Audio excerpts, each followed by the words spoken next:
Welcome to Being in Motherhood. We're your hosts, Kendra Fitzgerald and Nicole Coons, sisters, moms, and the co-founders of Devoted Mamas. This show is all about you and using your perfectly messy, absurd, and marvelous experiences in motherhood as opportunities to hone your greatest qualities. Because your family deserves the best of you, not the most of you. You'll gain the tools to be a bold advocate for yourself in pregnancy, claim your joy in birth, and find wholeness in postpartum. Being in Motherhood starts right here. In today's episode, we are turning up the heat a bit to talk about how we turn anger about postpartum into fuel for healing. Now, some of you might be a little angry from the last episode where we talked about getting our partners on board. Maybe you have frustration or anger with your body and your process of recovery, maybe even anger about your birth, maybe anger with your doctors or medical providers, not being listened to, not understanding, not giving you protocols that feel like they're working, and maybe just frustration with a sense of loss of identity from who you were before and who you feel like now. There can be a lot packed into this emotion. And what we want to do today is just dive into what this is, why it's there, and what we can do about it. Because, look, anger is not a state that we want to stay in for long, but it is a state that we believe and we've seen you can really use to your advantage when you are focused on growing and healing and becoming the best mom that you want to be. So in other words, we're not trying to get rid of anger. We're learning to embrace the anger as signposts for where our real work lies. So what's on your mind? Yeah, I think anger is something that a lot of us, I for one, in growing up, anger has a kind of a connotation of being a negative emotion. And a lot of times we're encouraged to not express our anger because we shouldn't be mad. We shouldn't show our anger. But I think that really limits us a lot because, anger is an emotion. And obviously we need to feel our emotions, but anger in particular is an emotion that comes up when a basic need of ours is not being met. And particularly in postpartum, anger tends to come up a lot because we tend to put ourselves behind everyone else. So it's kind of given that a lot of our needs are not being met. So anger is actually a really common thing that shows up in early postpartum, even years later, just because we're kind of putting ourselves on the back burner. And I don't think it's something that's talked about. We've even started talking about, postpartum anger, postpartum rage is an actual thing that has been studied. And it's a raw emotion that you can use for good, because anger is something that when it shows up, that it's something that you need, but also something that you want to have that you're not getting. So it's like your body is like, listen to me here. I've got to tell you something. And this is really important. And the other thing is, I think as my kids get older, I really understand the need to realize this in myself and to be able to use that anger, not suppress it, but to feel it and use it for good and for change in my own life and show my kids how to do that. Because I think in a lot of the time when we grew up, it was the 70s and 80s, anger was not necessarily meant to be expressed that often. And I think we're teaching our kids a little bit differently that anger is okay to express. So I think it's important for us to do the work of acknowledging the anger, not pushing it down, but then processing it and using it for a springboard for action, for things, and for growth. Totally. So another emotion that is related to this, I'm really glad you brought up rage, and also victimization. So sometimes the anger itself turns into, or an aspect of the anger is this feeling of being a victim of our circumstances or something that happened to us or some external factor, or even being a victim of our own internal state, right? Our own body's natural state from having a baby. So, one of the things that comes to mind, because I'm always like thinking about the energy body, is looking at the chakra system, which is our energetic body, and it's kind of a system for mapping the energetic body, which is why I love the chakra system, is because it does give us a tangible way and a vocabulary for connecting to some of these aspects of ourselves. And rage is like the first chakra. That's the root, because the root is really associated with your sense of safety, your sense of, think of Maslow's hierarchy of needs, right? It's like the most foundational set of needs. And so when we are looking at the emotion of rage, you might look at, where in my life am I not feeling secure? Where am I not feeling grounded? Where am I not feeling like my very most basic needs are being met? And so sometimes we do need space, meaning some peace and quiet, some alone time to kind of come to this stuff. But also sometimes in the moment of rage, that might be when you actually have access to where this is coming from. And so it's really useful to know that it is related to, in the chakra system, of course, if you like using frameworks like that to help you kind of investigate what's going on or what's potentially at the root of it, that can be really useful.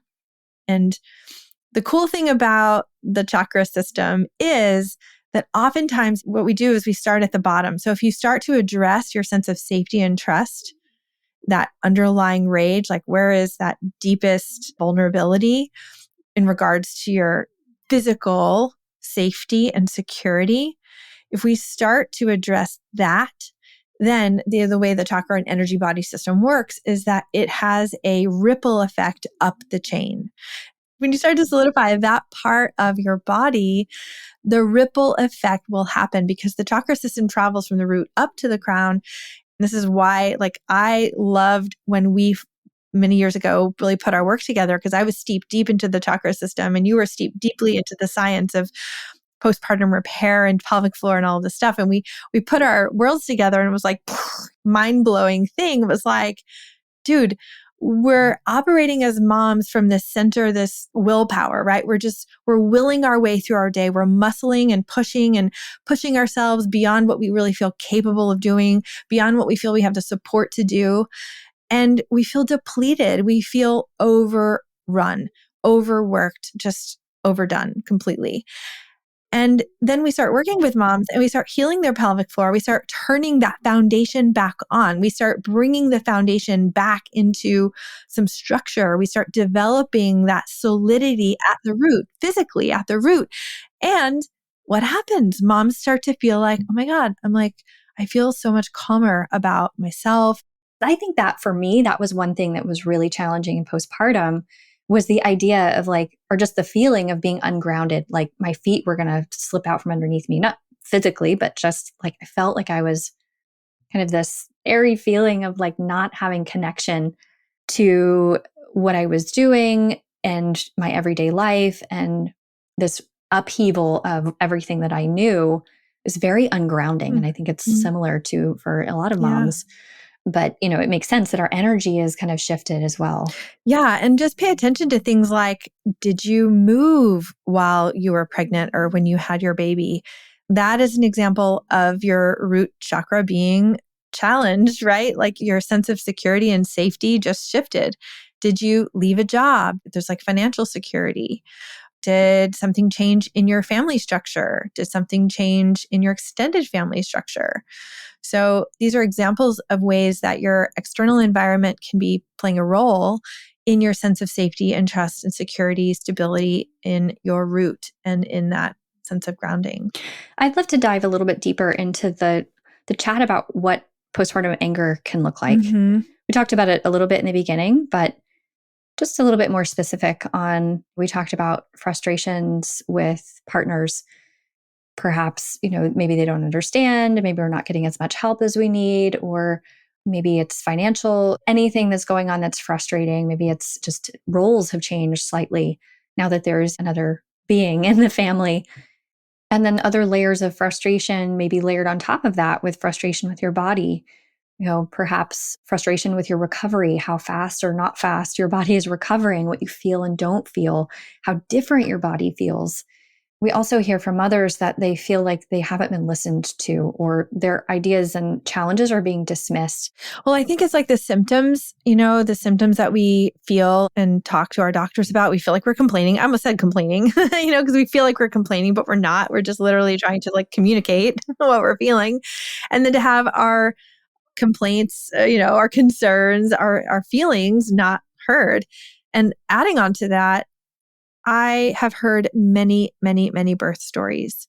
And we'll be doing a whole other episode about healing your birth story because it's a very big topic that I'm very passionate about and it's very important.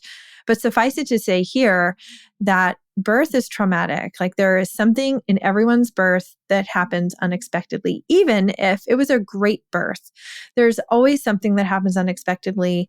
And many times, maybe it's just physical trauma. Maybe you had some tearing, like maybe you had a moment of nervousness. Maybe you had a moment of suspension of not knowing. There's always some amount of your story that is not heard. The inability to really kind of complete that cycle of processing your birth and having your birth story heard and to really fully process it and not just telling the story, but like reflecting on it and learning from it. This alone can be a massive source of anger, especially if you feel like something happened in your birth that you didn't like or didn't go the way you wanted, or you're not happy with the way it unfolded. And so that can turn into a lot of unexpressed anger, which just feels terrible. And we end up sabotaging other areas of our life and our well-being because we've got this pent-up anger that's not being dealt with or released. Are you tired of being told that your pregnancy or postpartum aches and pains are normal and should just go away on their own? That your concerns about birth are normal and not to worry? Like you're supposed to wait, take it easy, and do the whole trust your body thing. Yes, our bodies are amazing, but waiting and trusting without any action only makes imbalances, weakness, and insecurities worse. We work privately with moms who want to take an active role in creating strength, healing, confidence, and independence, whether that's in your fitness, in your birth, or in your active life as a mother. Moms who work with us value having a simplified path to follow that's personalized to their needs and gets them to their mind, body, and fitness goals faster. If you need more help feeling your best in pregnancy, birth, or postpartum, reach out. See if we're fit to work together. Contact us at devotedmamas.com/private coaching. Now back to the show. I think it's important to talk about why this is important to address and why specifically in postpartum it's important. There's been a lot of research done on the impact of emotions and trauma on physical healing during postpartum. And there's a really strong connection. Lynn Schulte of the Institute for Birth Healing talks about this often. And it really made a big impact on me because she often says if we are not able to get through the emotions and work through the emotions that might be holding us back, sometimes healing can be a lot harder. So if you're finding in your postpartum recovery that you're just hitting wall after wall and you feel like nothing is moving, nothing is changing, your healing is stalled, I really encourage you to kind of take a deep dive into what am I feeling? Am I feeling anger? Am I feeling sadness? Am I feeling rage? What are these things? And are there things that I haven't resolved yet? Maybe it's birth trauma. Maybe it's, something from your birth story that needs to be processed in order for your body to let go and allow you to heal. Yeah, it's like we work with moms on both their physical body and that more emotional, energetic body. What happens is when we have these memories, the memories of our life are stored in the body, not really in the brain. I mean, they are in the brain, they're there, but like there's cellular wisdom and intelligence and imprints on our cells in our body. Our whole body remembers things in different ways. So part of working with anger and with all these emotions and, when you do reach a plateau, like you were saying before, you reach a plateau in your work, it can be really helpful to go into different modalities like movement that, a different style of movement, a somatic movement or yoga type movement or breathing or meditation, things that are going to take you into a different mode so that you can release in the body some of the stress. Like the mind doesn't have to do all the work, basically, which to me is a huge, a lot of times we think like anger, we have to like think about it more and like process more in our mind and get our head straight, but it's not that. It's actually way more of a body thing than we think. And so to me, that's just like a huge lift off my brain. It's like, oh, thank God. Like I don't have to think my way out of this problem or this feeling, that I can actually move my way out of this feeling. And it is natural to have these emotions. What we've gotten out of, what we're deconditioned to do is to release it, to process it, to discharge this emotion and to bring the levels back into that regulated state, to bring the body, the hormones, the nervous system back into that regulated state. Let's step through some ways that we can actually move anger. So when we feel these emotions, what can we do to turn this anger into fuel for our healing? I mean, the first one is what? Acknowledge it, right? Like just acknowledge like, okay, I'm feeling rage. Right. I'm feeling frustration. I'm feeling anger. And there's this cool like emotion wheel out in the world. You can just go Google it, wheel of emotions. And it's got like all these different words that describe an emotion. What always bugs me about it is like, there's way more negative emotions on that wheel than the positive ones. Like I'm trying to find one that's like more positive or half and half anyway. Right. But it is useful if you're trying to look for the texture and the nuance behind the emotion that you're feeling. Those emotion wheels can be really helpful. So I encourage you to just check that out, but acknowledge it. That's the first thing, is just acknowledge that you're feeling this feeling. It is there. Right. And actually what you are feeling, like the nuance, I think is really important, because like sometimes I know in my own experience, I'm like, oh, I'm so angry. But when I really sit with it, I'm like, actually, it's not anger. It's something slightly different. It's like just to the left on the on the emotion circle. So I recommend looking at those emotion circles too. Once we acknowledge what emotion we're feeling, I think this applies to almost any emotion. The next step is to move your body. Just like you were saying, it's the somatic movement of physically moving your body and moving that emotion through your body. So I know some of the movements that are really helpful for discharging that kind of energy are things like stomping your feet, shaking your hands, jumping up and down, which if you jump up and down and you leak, we can help you with that too. But if that's not in your thing, like big breaths, walking, anything that gets your body moving and gets your tissues moving and moving that cortisol through your body. And ideally, if you can, do it in nature, because nature is by nature grounding. And when we go out into nature, we disengage from all the sensory input that we're getting. Or, if you find yourself just getting easily overwhelmed, going out in nature is such a good first step. And then when you come back from moving your body, ideally in nature, then we move into how to actually work with this, right? So you can use your mind a little bit. You can use your mind once you've got your body kind of online in a supportive way, in a regulated way. So we like to use the 7 layers deep questions, which is basically asking yourself, what is it about blank that upsets me or that makes me feel blank, right? So what is it about blank that makes me feel blank? So you're just kind of filling in the blanks. And it helps to write this out with your hand. So not just typing it out, but like writing it with your hand. Or if you're an auditory person or a person who likes to talk things out, then find someone you can talk out these thoughts with. And then ask yourself 7 times, what else? Or what is it about blank that makes me feel blank? So you can take the same question and ask it 7 times, or you can just say, what else, right? What else, what else, what else? But go 7 layers. And I challenge you to do 7 layers, because rarely the first thing is the true answer. The more we peel back the onion layers, the deeper we go and the more truth we get to.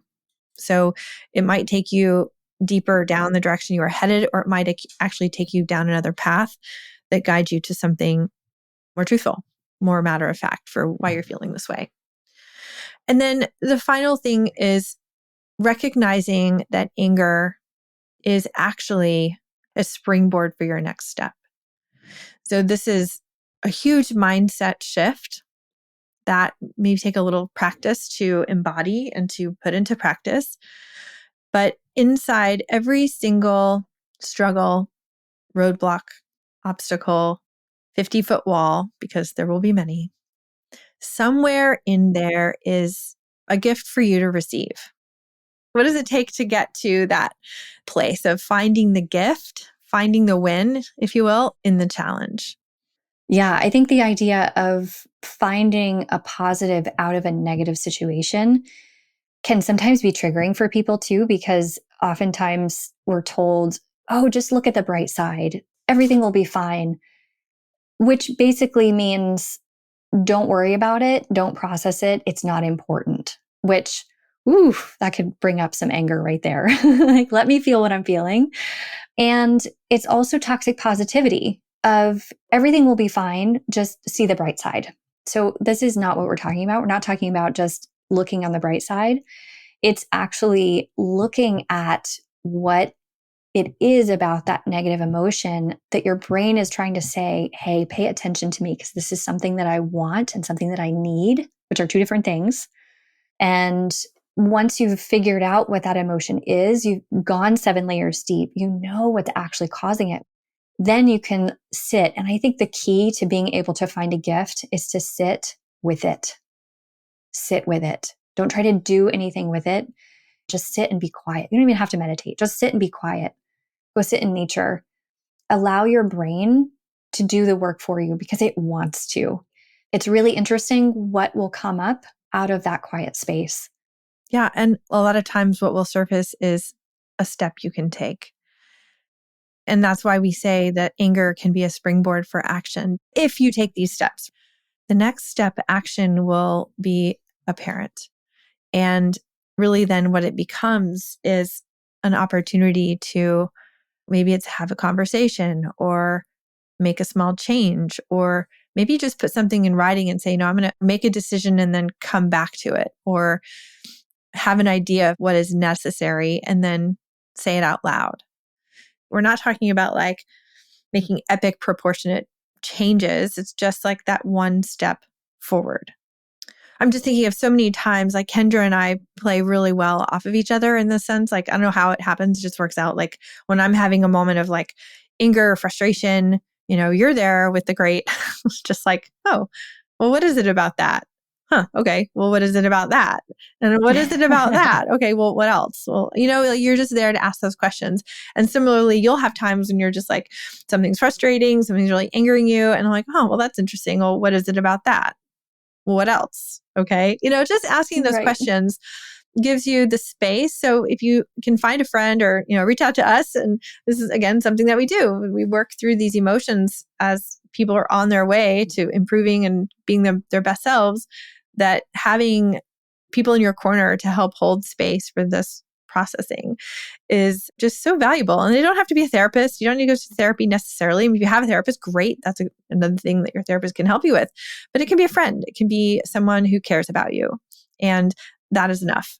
Yeah. And I think it's great actually to do this with another postpartum mom as well, because you'll probably share similar frustrations, but you'll also get practice in asking these questions. And I think when you're helping someone through a situation, it's a lot easier to see it from the outside, right? And to be the person asking the questions. Totally. So is there anything else, Kendra, that you want to share about this process or the outcome? Like, why should we do this? Why is this worth it? What happens when we actually achieve turning our anger about postpartum or about mom life or life as a woman into fuel for our healing? Yeah, in my own experience, this is where true growth really happens when we're able to process those deeply held emotions. And sometimes motherhood brings up things that you didn't even know was lying dormant in your own body and in your own mind. And the ability to be able to process them and then acknowledge them, move through them, and then find the gift in it is something extraordinary that I've never felt before. That ability to actually find a gift in a really challenging situation. What's really interesting is that once you start doing this process, you come across an obstacle and then you're like, wait a minute, this actually isn't an obstacle. It's an opportunity. And it starts shifting other things in your life. And you start noticing all the places where you have opportunities where previously you thought you had obstacles. It's really cool. And so, we're just talking about things relating to postpartum, but this can apply to anywhere in your life. And the other thing is you can teach this to your kids. Your kids are going to pick up on it as well. And they're going to start seeing obstacles and turning that into opportunities too. And I think that is incredibly powerful. Amazing. I couldn't have said that better. That was so well said. If you're listening today and something about this episode really is hitting a nerve with you or resonating with you, and maybe you're actually going down and doing some of this work and things are coming up for you that you really just could use some obstacle busting help with, we are here for that. And know that listening and reflecting is really just the first step. If you'd like our support, reach out to us by email at sisters@devotedmamas.com. And of course, if you have your own thoughts or questions that you'd like us to answer in future episodes about this topic, you can share them with us at devotedmamas.com/podcast question. Thanks for listening. If you enjoyed this episode and you'd like to help support the Being in Motherhood podcast by Devoted Mamas, please share it with other mothers and leave a review.